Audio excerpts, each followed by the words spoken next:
I wonder if writing 2 letters back to back to the same person makes me conceited or desperate. It seems haughty that I would already have something apparently so important to inform you about, and yet I waste your time with frivolous sentences about what I happen to be thinking at any given moment. The fact that I'm enjoying the thought of you forcing yourself to read this right now seems to establish my point quite nicely. Well, now that we have that out of the way, you must understand that the scholar in me cannot simply let my first letter be whisked away with only a generalized version of the Cosmere. I mean, the fact that you found me in my little manor on Nalthis proves that you understand that much about the Cosmere already. But I needed to start somewhere, and I cannot help but think that there someday will be someone reading these words who has never learned of Realmatic Theory before. So, to you, my future reader, turn back now, before the insatiable curiosity grabs you by the throat and drags you away screaming. It will be easier for you just to move on, living your life. Now that I have your attention, dear reader, and your annoyance, dear recipient, I wish to better define the cognitive realm and its importance in my life. I first discovered a perpendicularity by accident. I had been delving into the secrets of my rivals, which they had been trying very hard to keep. Let me remind you that a perpendicularity is a location or event where concentrated investiture creates a hole between dimensions. I like to think of them as shard pools. Call me simple-minded, but they are places where investiture pools together all at once. I have thought long and hard about this. We exist in 3 known levels of existence simultaneously. We are very familiar with the physical nature of our existence, for it is the one we are born interacting with directly. We are also existent in the spiritual realm, where our essence is at its most pure. Somewhere between these 2 realms exists the cognitive realm. This realm exists as a smoky mirror of its more substantial counterparts.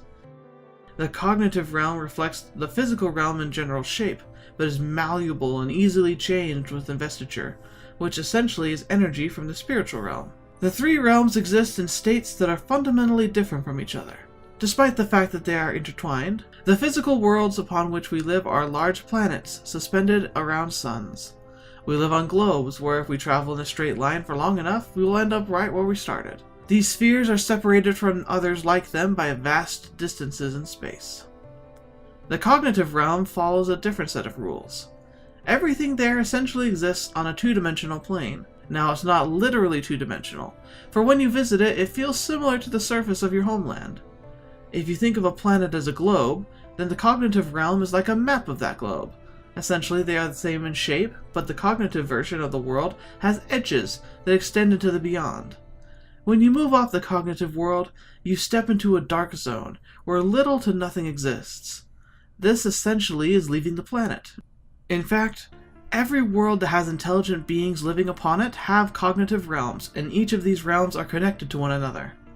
Because the landscape is created and maintained by intelligent cognitive thought, it means that the gaps between worlds are relatively small. This 2-dimensional existence and connection between the various worlds is what allows Worldhoppers, like myself, to travel across the void and into other nations and cultures. One of the great secrets of the Cosmere is not just the fact that there are other worlds with people on them, but that there are more worlds than can currently be visited. In my travels, I have passed over worlds with populations that are isolated from the rest of the Cosmere. Worlds where there are no natural perpendicularities. Someday I hope to visit these worlds, and somehow discover how humans came to live there without the intervention of a shard. I'd even assume that they have no access to investiture, but that would be presumptuous of me. I also need to note something that I forgot last time. Each world looks different in the cognitive realm. Now there are consistencies, like how bodies of water tend to be represented as stable landmasses in the cognitive realm, while typical landmasses are large, churning oceans of thought that can be quite deadly to a Worldhopper who is not careful. However, each world's cognitive realm has its own flavor. For example, much of Scadrial's cognitive realm is made up of seas of mist, whereas Roshar's oceans seem to be made up of tiny glass beads. Naturally, I will be able to tell you more about the Rosharian landscape and the cognitive realm once I get there. Now, you need to remember that these oceans are not a natural phenomena like a lake or a river. These swirling depths are manifestations of millions of minds and the lives of the physical realm. All things that have a name, a concept, or a dream are manifested as tiny intelligences in the cognitive realm. The more personification or sentimental value that people give their objects in the world, creates larger and more powerful cognitive minds in the cognitive realm. It is by using these cognitive minds that we allow ourselves to travel and to remain safe in this realm. These cognitions can often be enlisted to help you, especially when you have investiture to offer. Lastly, I wish to comment on the pale sun that hangs ever present over the cognitive realm. Here there is no night or day, it is just constantly a dull gray. The ball of light suspended in the air is the spiritual realm. Honestly, I'm not sure how that works, but the other Worldhoppers I've run into have mentioned this fact. Somehow, that is what connects us all together. It's strange, and I'm sure I will have more to say on that eventually.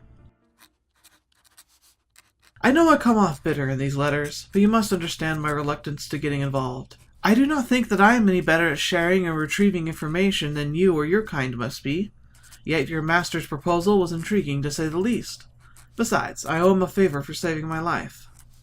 Don't get too comfortable back there. You've reawakened the scholar in me. Once I get to Roshar, I will locate and use the Perpendicularity to return to the physical realm. I hear it is quite a place to visit, although the rumors coming from that direction do not bode well. Until the next letter, Elsric.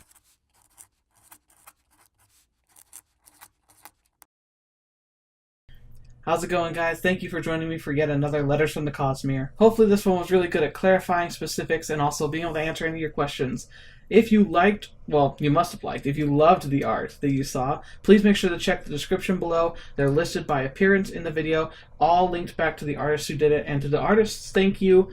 You really are what make this series so great. It helps us to have something really fun to look at that shows the love that our community shares together with the boundless joys of the Cosmere. Now, I also have a special announcement to make. I am planning on doing a charity live stream in September. I'll be announcing full details shortly, but I wanted to give a shout out right now to any artists or anyone who's watching this series that I'm going to be doing a Cosmere-themed charity stream. I've already got a few people lined up who are going to be participating, especially the Dark-Eyed Musician, and I've been starting to approach a lot of other people to see what they'd like to do. If you would be interested in participating or adding to such a charity event, please contact me at my business email, theblueshifting@gmail.com. Once again, that's theblueshifting@gmail.com. Should be right here, somewhere on the screen. I just want to clarify that this is something that we're going to try to do to give back. We're a great community full of lots of awesome people who love sharing awesome stories. I like to take the time to think that, since I can outreach to so many of you, I want to try and give something back. And I think that as a community, we can do something really good to encourage new readers who are growing up in situations that it might be hard for them to get their hands on some of the classic and great books that got us started. So please, once again, if you have questions, send me an email, watch my channel. I'll do an update very shortly about exactly what's going down. But I just want to get the shout out right here, right now, because September may seem far away, but it'll be here before we know it. And I want to involve as many of you as possible in this exciting event. Thank you so much, and hopefully you have a fantastic evening. I'll see you later.